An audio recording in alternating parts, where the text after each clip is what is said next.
I believe that science is a process by which we gain a body of knowledge. And the body of knowledge that is, to me, the most important that children obtain about science is what makes their world around them work, why things are the way they are. Okay, class, now we've been looking at rocks, and we've noticed that rocks are made up, bigger rocks are made up of smaller rocks. And now we're going to be looking at some soil, some dirt.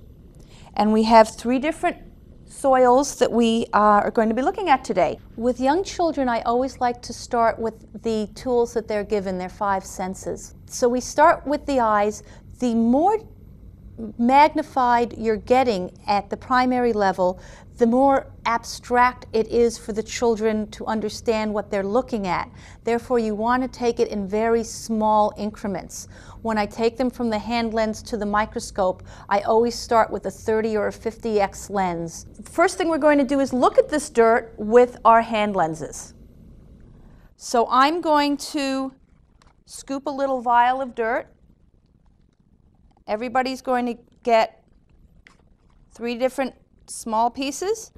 As we're going through the soil lesson, we start with observations. We just make first with the hand lens and then even closer observations with the microscope to see what's in the soil. Then as we're looking at different soils, we can make comparisons between the soils. Look at a little more organic matter here, a little larger rocks there. And the soil that didn't have as much organic matter is that dry stuff kind of at the end of the playing field that nothing grows in. We start to bring that out. There's a reason that things are the way they are in life. Does it look organic or inorganic? When there's organic matter in the soil, the things grow. And if things are growing, then that's maybe where the organic matter eventually comes from in the soil. You're not sure? Okay, then let's keep moving. It looks like a carrot. You think it looks a little like a carrot, which would be what? Organic. Organic, very good. What's that blue thing? I don't know what that blue thing is. Looks like a crystal. It does look like a crystal. What do you think that would be, organic or inorganic? I don't know. Well, do you think it looks like it was once alive, or do you think not? I think it looks like it's something dead. Okay, then that would be inorganic. Once you get them into the habit of making observations, you want to hone their observations to become more detailed and their expression of their observations to include more details. Let's take an even closer look at this, and I want you to pay very close attention to what we're seeing because you are going to be drawing these pictures in your science journals. And at each point along the way, we are taking notes in our journal and refining the notes in our journal.